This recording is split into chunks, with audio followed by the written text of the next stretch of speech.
Bonjour à tous. Toute l'équipe de l'EDEC et plus particulièrement du cycle supérieur de management, notre master en transformation managériale, se joint à moi pour vous souhaiter la bienvenue en ce séminaire de 2 jours de débat autour d'un thème qui vous est cher, celui de la transformation managériale des organisations de travail. Vous voyez, si nous travaillons ensemble, que je suis votre chef, mais que mon comportement est totalement imprévisible, vous ne savez pas si je vais me mettre à hurler ou si je vais vous dire « ça fait rien ».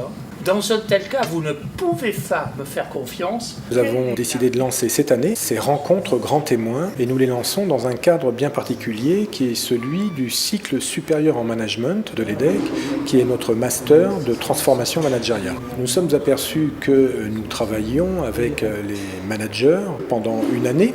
Ils avaient besoin, après coup, de pouvoir revenir sur nos campus pour pouvoir aborder des thèmes d'actualité. Et le thème de cette année est sur la transformation managériale des organisations de travail et a suscité l'adhésion de tous les adhérents de la communauté du cycle supérieur de management et bien au-delà. Ce qui est intéressant, on est une entreprise nationale, donc vous imaginez bien qu'il y a des intercomparaisons entre les différentes structures et que ces socioscopes-là, ils sont très regardés. Le paysage dans lequel on évolue, qui est un paysage complexe, qui est un paysage expérimental.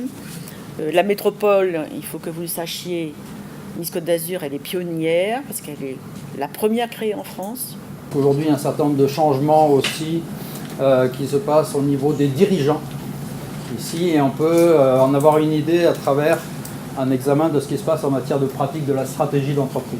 Nous avons des intervenants de qualité, nous avons des experts de haut niveau qui vont venir partager leurs analyses, leurs observations sur les organisations de travail, dont monsieur François Dupuis, qui est sociologue indépendant. Il a écrit La fatigue des élites, L'alchimie du changement, et son dernier livre, Lost in Management, a reçu un vif succès. Et puis, nous avons nos grands témoins, qui sont des dirigeants d'entreprises, petites, moyennes et grandes, et qui ont lancé des expérimentations de nouvelles pratiques managériales dans leurs organisations de travail et qui nous font partager leur bilan. Et tout cela nous permet de nourrir des ateliers de coproduction où les participants commencent à échafauder des premiers éléments de réflexion. Ce sont des journées d'oxygénation où le public, constitué principalement de managers seniors et de dirigeants, vient sur notre campus pour réoxygéner leurs pratiques et s'inspirer de nouvelles visions. J'ai eu déjà 2 témoignages saisissants, l'une d'une dirigeante d'une PME en mécanique générale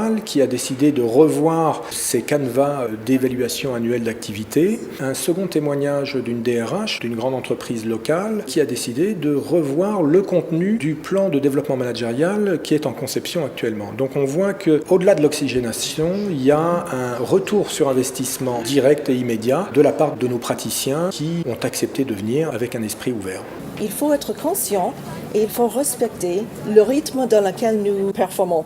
Et ça s'appelle le rythme ultradian. Par rapport à la pensée dominante que l'on connaît depuis quelques années de développement de business, de développement de performance, de ratio, de productivité, nous avons aujourd'hui affaire plutôt à des grands témoins et des experts qui partagent tous la même conviction de vouloir être en relation autrement dans leurs conditions de travail et pour une grande part de vouloir vivre tout simplement autrement. Certaines entreprises, en tout cas, disent je fais fi au final de cette rentabilité à tout prix et je place en tout cas l'être humain et l'individu au centre des préoccupations. Nous avons affaire à des émergences qui sont aujourd'hui ponctuelles, mais qui peuvent donner des exemples, qui peuvent permettre aux autres d'oser s'élancer dans des challenges qui sont innovants et pleins d'humanité. C'est une des raisons pour lesquelles nous avons décidé d'organiser ce genre d'événements régulièrement pour permettre aux personnes de venir s'oxygéner, mais aussi de prendre confiance pour pouvoir faire autrement. Les politiques de non-discrimination sont payantes. Ça, c'est une idée forte. Il y a 4 entreprises, si j'ai bien compris, AXA, L'Oréal, Vinci et Orange, qui ont été suivies parce qu'ils ont mis vraiment en route cette politique de non-discrimination. 4 à 14% de performances plus élevées chez ces 4 entreprises.